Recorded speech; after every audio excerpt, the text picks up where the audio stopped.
Simple harmonic motion. Simple harmonic motion आपके पास क्या है? सिंपल हार्मोनिक मोशन को हम to and fro motion, basically इसको हम टू एंड फ्रो मोशन कहते हैं। मगर हर एक ऑब्जेक्ट की मोशन जो है वो सिंपल हार्मोनिक मोशन नहीं होती। सिंपल हार्मोनिक मोशन के लिए दो कंडीशंस का होना जरूरी है। पहली कंडीशन क्या है कि जो भी मोशन होगा उसको पीरियोडिक होना चाहिए, उस ऑब्जेक्ट का मोशन पीरियोडिक होना चाहिए। दैट पीरियोडिक मोशन इसका क्या है? Back and fourth motion of a body. एक ऑब्जेक्ट जो है फॉरवर्ड या फिर बैकवर्ड या इस तरीके से to and fro motion of a body, और उसके लिए फिर दो शर्तें हैं। टू एंड फ्रो मोशन के अंदर की दो शर्तें हैं। पहली शर्त, it repeats in equal intervals of time. पहली शर्त उसमें यह है कि उसको जो टू एंड फ्रो मोशन करना है उसको उसने रिपीट करना है to equal intervals of time. हर एक ऑब्जर्वेशन, हर एक वाइब्रेशन जो है इक्वल इंटरवल ऑफ टाइम में करना है। मींस अगर एक वाइब्रेशन उसने 1 सेकंड में कंप्लीट किया है, दूसरा वाइब्रेशन भी 1 सेकंड में कंप्लीट करना होगा, तीसरा वाइब्रेशन भी 1 सेकंड में कंप्लीट करना होगा, चौथा वाइब्रेशन भी 1 सेकंड में कंप्लीट करना होगा। इक्वल इंटरवल ऑफ टाइम से मुराद ये है। दूसरी बात, it repeats along the same line। उसको रिपीटिशन जो है along the same line भी करनी चाहिए, उसकी रिपीटिशन उसको सेम लाइन पे भी रिपीट करने चाहिए। इस जैसे बॉडी जो टू एंड फ्रो मोशन भी करे और repetition equal intervals of time में करे और सेम लाइन पे करे, उस टाइप ऑफ बॉडीज को हम पीरियोडिक मोशन कहेंगे। तो पहली कंडीशन सिंपल हार्मोनिक के लिए क्या है कि उस ऑब्जेक्ट की मोशन जो है पीरियोडिक मोशन होना चाहिए। अब हुक्स लॉ के मुताबिक हुक्स एक साइंटिस्ट था, उसके लॉ के मुताबिक कि जितना भी आप फोर्स लगाएंगे, जितना फोर्स आप एक बॉडी के ऊपर लगाएंगे, that force is directly proportional to displacement. अगर आप एक ऑब्जेक्ट के ऊपर, सपोज ये यहां पे एक स्प्रिंग है, ये इसका मीन पोजीशन है, इसके ऊपर यहाँ पे एक मास पड़ा हुआ है, इसको अगर आप थोड़ा सा खींचे तो इसमें ये जो डिस्प्लेसमेंट होगा वो थोड़ा सा होगा, या फिर इसको अगर आप ज्यादा खींचे तो उसमें डिस्प्लेसमेंट ज्यादा होगा। जितना आप फोर्स लगाएंगे उतनी ही उसकी डिस्प्लेसमेंट होगी, सही है। और ये जो फोर्स होगा, that force is called restoring force. और रिस्टोरिंग फोर्स हमारे पास क्या है कि ये kx के बराबर है। What is k? k is the spring constant. उस स्प्रिंग के अंदर जो फोर्स स्टोर हो जाएगा उस स्प्रिंग कांस्टेंट को हम कहेंगे। मगर इसके साथ माइनस का साइन आता है, और माइनस साइन से क्या मुराद है कि आप अगर इसके ऊपर फोर्स लगाएंगे, इसको यहां पे लेके आएंगे, और तीसरा उसका यहां पे, ये इसका एक एक्सट्रीम है, ये इसका दूसरा एक्सट्रीम है, इसको भी एक्सट्रीम कहेंगे, ठीक है, इसको भी एक्सट्रीम कहेंगे। मीन पोजीशन से आपने फोर्स लगा लिया तो इसको भी हम क्या कहेंगे? डिस्प्लेसमेंट x, इसको भी डिस्प्लेसमेंट x कहेंगे। तो ये जो है टू एंड फ्रो मोशन करेगा ऑब्जेक्ट के अंदर, और ये जो k की वैल्यू है that is the spring constant. और ये माइनस साइन क्या बताता है? अगर ये इस तरफ आ रहा है, अगर ये इस तरफ आ रहा है तो भी इसकी डायरेक्शन इस तरफ होगी, अगर ये इस तरफ आ रहा है तो भी उसकी डायरेक्शन इस तरफ होगी। तो इसकी direction always directed towards the mean position होता है। समझ आ रही बात? दूसरी बात, इस फोर्स की वजह से, दूसरा कंडीशन की बात कर रहा हूं, दूसरे कंडीशन से मुराद जो आप रिस्टोरिंग फोर्स लगाएंगे, जो आप रिस्टोरिंग फोर्स लगाएंगे, अब उसकी वजह से एक्सेलरेशन प्रोड्यूस होना चाहिए, उसकी वजह से एक्सेलरेशन प्रोड्यूस होना चाहिए। और एक्सेलरेशन की वैल्यू जो है न्यूटन सेकंड लॉ से हम निकालेंगे, न्यूटन सेकंड लॉ से। इसको सपोज अगर मैं इक्वेशन नंबर 1 कह दूं और इसको इक्वेशन नंबर 2 कह दूं, दोनों को कंपेयर कर लूं तो मेरे पास इक्वेशन क्या बनेगा? ma is equal to minus kx, और a की वैल्यू क्या बनेगी मेरे पास? Minus k upon m into x। और यहां पे m मेरे पास क्या है? m is a constant. m की वैल्यू कांस्टेंट होती है या नहीं होती है? k की वैल्यू भी कांस्टेंट होती है, तो ये दोनों चीजें मेरे पास क्या बनेगी, ये एक कांस्टेंट बन जाएगा और ये एक्सेलरेशन की वैल्यू मेरे पास क्या बनेगी, डायरेक्टली प्रोपोर्शनल टू डिस्प्लेसमेंट। दूसरी बात, दूसरा कंडीशन क्या है कि जो फोर्स आप लगाएंगे उस फोर्स की वजह से एक्सेलरेशन प्रोड्यूस होना चाहिए, एक्सेलरेशन प्रोड्यूस होना चाहिए और उस एक्सेलरेशन की वैल्यू जो है डायरेक्टली डिपेंड करेगा उसके ऊपर, डिस्प्लेसमेंट के ऊपर। अगर डिस्प्लेसमेंट की वैल्यू ज्यादा है एक्सेलरेशन ज्यादा, अगर डिस्प्लेसमेंट की वैल्यू कम है एक्सेलरेशन कम। और दूसरी बात कि उसके एक्सेलरेशन का डायरेक्शन जो है हमेशा मीन पोजीशन की तरफ होगा। ये उसका दूसरा कंडीशन है जिसको हम सिंपल हार्मोनिक मोशन कहते हैं। Characteristics of simple harmonic motion, characteristics of simple harmonic motion हमने डिस्कस करने के सिंपल हार्मोनिक मोशन के कौन कौन से कैरेक्टरिस्टिक्स होते हैं। आपके बुक में 6 कैरेक्टरिस्टिक्स को डिफाइन किया हो तो हम उन 6 को डिस्कस करेंगे कि वो कौन कौन से कैरेक्टरिस्टिक्स है।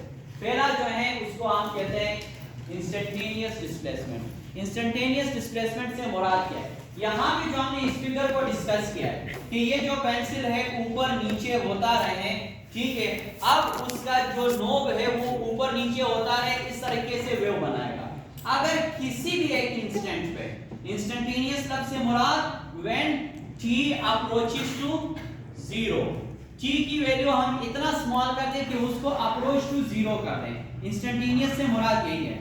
उस पॉइंट पे इसकी डिस्प्लेसमेंट, सपोज आपने उस पॉइंट पे उसको रोक दिया है, पेज को भी रोक दिया है, पेंसिल के मूवमेंट को भी रोक दिया है, वो सपोज इस पॉइंट पे रुका या फिर इस पॉइंट पे रुका या इस पॉइंट पे या इस पॉइंट पे या इस पॉइंट पे या दरमियान में से किसी भी पॉइंट पे रुका, किसी भी पॉइंट पे अगर वो पेंसिल रुका, सपोज मैं कहता हूं इस पॉइंट पे रुक गया, तो मीन पोजीशन से इस पॉइंट तक उस वक्त जब टाइम अप्रोचेस टू 0 करेंगे उस वक्त इसके डिस्प्लेसमेंट को जो है हम क्या कहेंगे, इंस्टेंटेनियस डिस्प्लेसमेंट। जब उस वक्त पे हम उसकी डिस्प्लेसमेंट कैलकुलेट करेंगे, कहां से, मीन पोजीशन से, कहां से, मीन पोजीशन से जब हम उसकी डिस्प्लेसमेंट निकालेंगे किसी भी पॉइंट पे, जब उसका नोब हम स्टॉप करके t अप्रोचेस टू 0 करेंगे, उस पॉइंट पे मीन पोजीशन से उस पॉइंट तक जिस जगह पे वो नोब रुका हुआ है उस पॉइंट तक वो जो डिस्प्लेसमेंट होगा that is called instantaneous displacement. दूसरा उसका कैरेक्टरिस्टिक्स क्या है, दूसरा कैरेक्टरिस्टिक्स एम्पलीट्यूड है। Amplitude, what is amplitude, amplitude is the highest point. Amplitude से मुराद क्या, यहां से मीन पोजीशन से किसी भी साइड, इधर साइड पे या फिर इस तरफ या फिर मीन पोजीशन से इस तरफ जो मैक्सिमम पॉइंट होगा, ये वाला पॉइंट या ये वाला पॉइंट, सही है, इस पॉइंट या इस पॉइंट को हम क्या कहेंगे, एम्पलीट्यूड कहेंगे।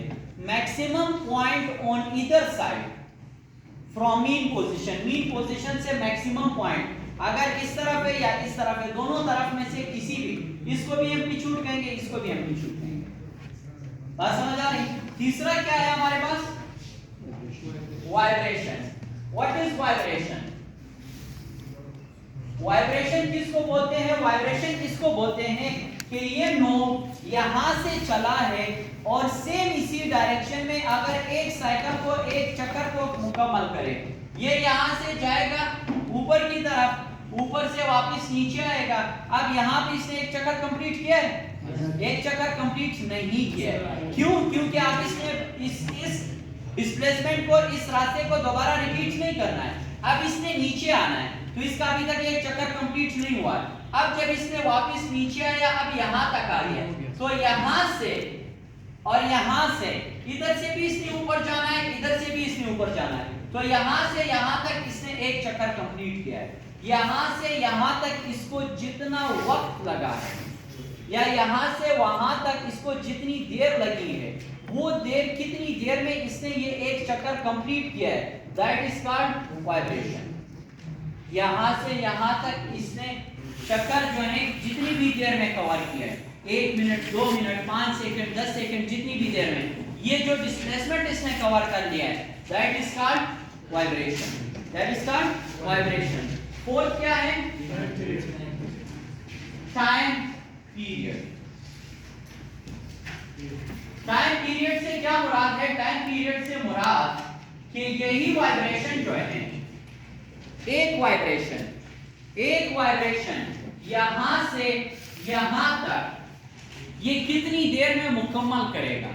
यहां से यहां तक जितना टाइम इसको लगा है एक वाइब्रेशन मुकम्मल करने के लिए, जो मैंने कहा था 5 मिनट, 1 मिनट, 10 सेकंड, 5 सेकंड, जो भी वैल्यू है, यहां से यहां तक ये पूरा डिस्प्लेसमेंट कवर करने के लिए या एक वाइब्रेशन मुकम्मल करने के लिए जितना टाइम लगेगा that is called time period. एक वाइब्रेशन मुकम्मल करने के लिए जितना टाइम लगेगा that is called time period. और फिफ्थ जो चीज है उसको हम कहेंगे फ्रीक्वेंसी। अब फ्रीक्वेंसी और वाइब्रेशन में थोड़ा फर्क है। वाइब्रेशन क्या है कि जितना डिस्प्लेसमेंट एक वाइब्रेशन से मुराद इसने एक चक्कर कितनी देर में मुकम्मल किया है। अब हम देर की बात नहीं करते हैं, इसमें वक्त की कंफाइनेशन नहीं है, वक्त की लिमिट्स नहीं है वाइब्रेशन के लिए। वाइब्रेशन ये है कि उसने बस एक चक्कर कंप्लीट करना है। जिस वक्त में जितनी देर में उसने एक चक्कर कंप्लीट कर लिया है तो उसके डिस्प्लेसमेंट को हम कहेंगे 1 वाइब्रेशन। मगर फ्रीक्वेंसी क्या है? फ्रीक्वेंसी क्या है कि 1 सेकंड में कितनी वाइब्रेशन करेगा? 1 सेकंड में, 1 सेकंड में, 1 सेकंड में इसने कितने वाइब्रेशन करने हैं? अगर ये नोब यहां पे रुका हुआ है, अगर 1 सेकंड बाद ये नोब यहां पे रुका हुआ है, इसका मतलब है कि इसकी फ्रीक्वेंसी कितनी है? 1/4 या 0.25। अगर ये नोब यहां पे रुका हुआ है इट्स मींस 1/2 या 0.5। अगर यहां पे रुका हुआ है तो 3/4 या 0.75। अगर यहां पे रुका हुआ है तो इसका मतलब इसकी फ्रीक्वेंसी कितनी है? 1। अब जिन चीजों की फ्रीक्वेंसी होती है 325, इससे क्या मुराद है? इससे मुराद ये है कि ये 325 वाइब्रेशन 1 सेकंड में कवर करते हैं। बात समझ आ रही? 325 वाइब्रेशन, एक वाइब्रेशन, 2 वाइब्रेशन, 3 वाइब्रेशन करते करते 325 वाइब्रेशन 1 सेकंड में कवर करते हैं। That is called frequency. अब एंगुलर फ्रीक्वेंसी इसके साथ 6 वाला जो है वो क्या है? Angular frequency. एंगुलर फ्रीक्वेंसी क्या है? अब ये हम इसकी लीनियर मोशन को डिस्कस कर रहे हैं। इसको क्या कर रहे हैं? लीनियर मोशन को डिस्कस कर रहे हैं। अगर इसके साथ हम एक ऐसी नोब लगा लें जो नोब ऊपर की बजाय इस तरफ हो और वो क्या करें? वो ऐसे एंगुलर मोशन करें। बात समझ आ रही? जैसे कोनिकल पेंडुलम का मैंने अगर आपको एक एग्जांपल बताया था, कोनिकल पेंडुलम इस तरीके से मूव करता है। अब जब ये इस तरीके से मूव करेगा, इसकी एक फ्रीक्वेंसी यहां से यहां तक या फिर ये 1 सेकंड में जितने वाइब्रेशंस कवर करेगा that is called its angular frequency. तो ये चीज जो है आपके पास कैरेक्टरिस्टिक्स ऑफ सिंपल पेंडुलम है।